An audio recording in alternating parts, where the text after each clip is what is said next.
Bismillahirrahmanirrahim. Assalamu alaikum. My name is Rashida Iqbal and I am working as an English teacher in Divisional Public School and College, Sahiwal.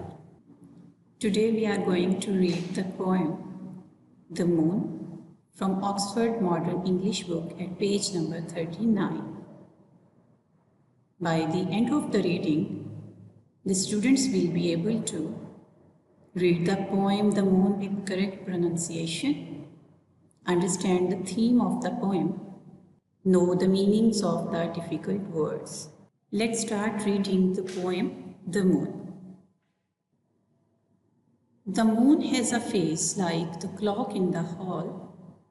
She shines on the thieves on the garden wall, on streets and fields and harbor quays, and birdies asleep in the forks of trees.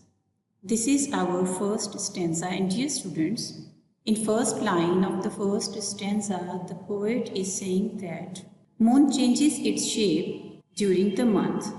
At first nights of the month, it is thin in shape and continuously rising. It completes its round shape in the middle of the month. So we can say that when moon shines fully, it looks like a round clock hanging on the wall. She shines on the thieves on the garden wall. In second line of the poem, poet wants to give us the message that moon casts its light on all the objects of the earth without making any difference. Moon casts its light on the garden and the thieves that are hanging on the wall of the garden as well.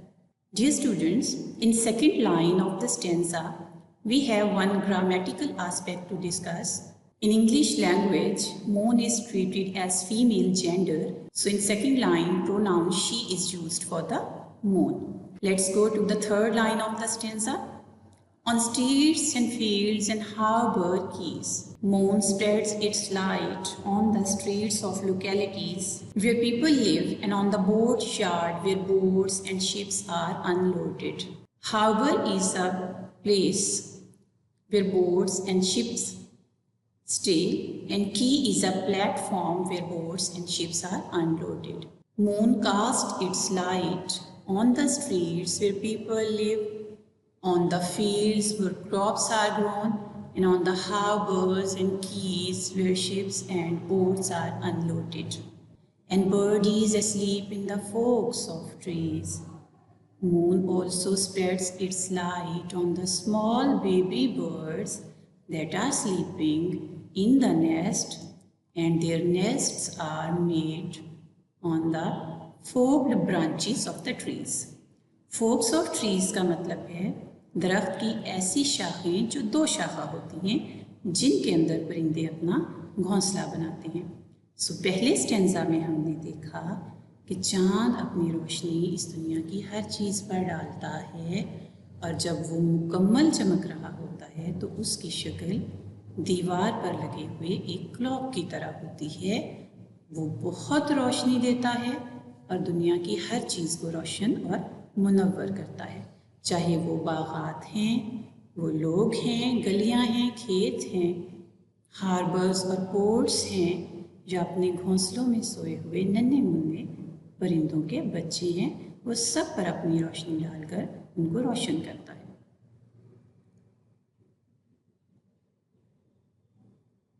Now let's have a look on the words meaning. First word that we have is harbor. Harbor. In picture you can see harbor is a boat yard, एक ऐसी जगह जहाँ जहाज और कश्तियाँ आकर रुकते हैं। Second word in word meaning is quays. Quays is a platform in water for loading and unloading ships. Harbour पर ऐसी जगह जहाँ जहाज़ों पर सामान लादा जाए और उतारा जाए उसे की कहते हैं। बर्डीज, बेबी बर्ड्स, परिंदों के छोटे छोटे बच्चों को बर्डीज कहते हैं। फोक्स ऑफ ट्रीज, दो शाखा दरख्तों की ऐसी शाखें जिन पर परिंदे अपना घोंसला बनाते हैं उन्हें फोक्स ऑफ ट्रीज कहते हैं। Branches divided into two. Let's have a pronunciation drill. First word is thieves. Thieves. Second word is harbor. Harbor. Last word keys. Keys. Let's move to the second stanza of the poem. The squalling cat and the squeaking mouse, the howling dog by the door of the house, the bat lies in the bed at noon, all love to be out by the light of the moon. In second stanza, the poet is saying that it is common that cats make noise at night, and it is really horrible to hear them. Likewise, mice also come out of their house and make sharp cry. All these sounds denote it is night time. Usually the dogs sleep at the doorsteps of the houses to guard them at night, and they produce long cry that is called howling. The bat lies in the bed at noon, all love to be out by the light of the moon. Allah has created many creatures that do not come out in daytime, like owls and bats. They sleep all day in their homes and come out in night time.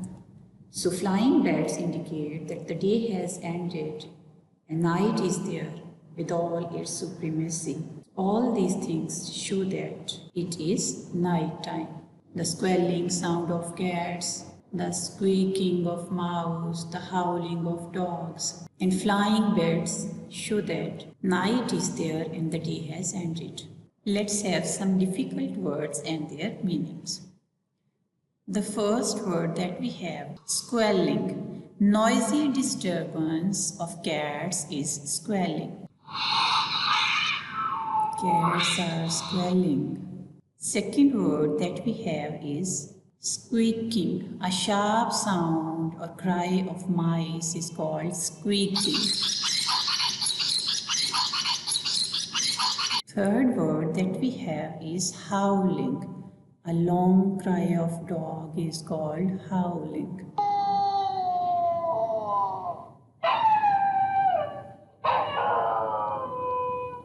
And this was a dog howling.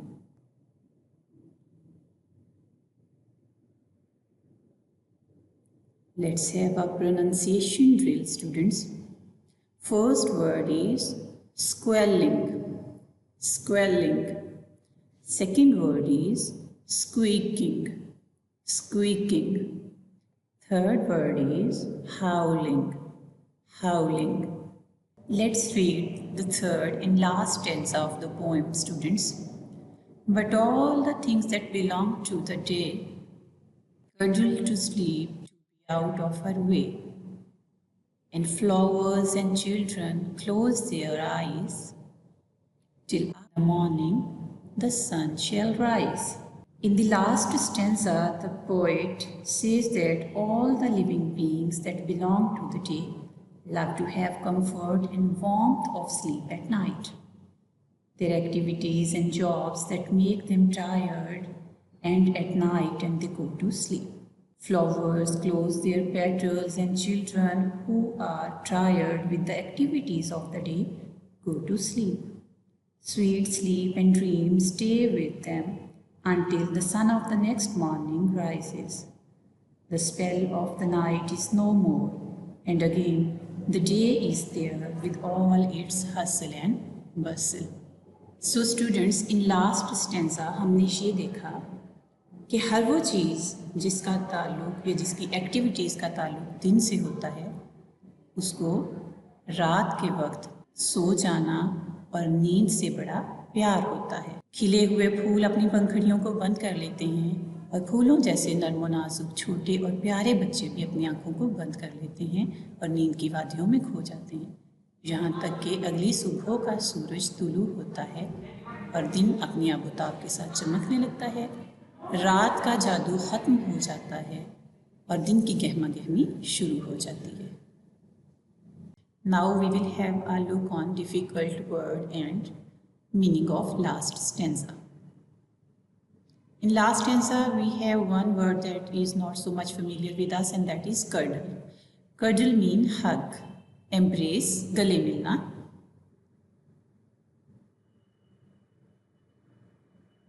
Let's have pronunciation drill of some words. First word is cuddle, cuddle. Second word is morning. प्यारे बच्चों, ये morning नहीं है, morning. With this, we have come to the end of the reading, and now let's have a quick review. In review, we have MCQ style questions. So, number 1 is the moon has a face like the dash, and options are clock and sun. And the right option is clock. Number 2, the dash lies in bed at noon, and options are cat or bat.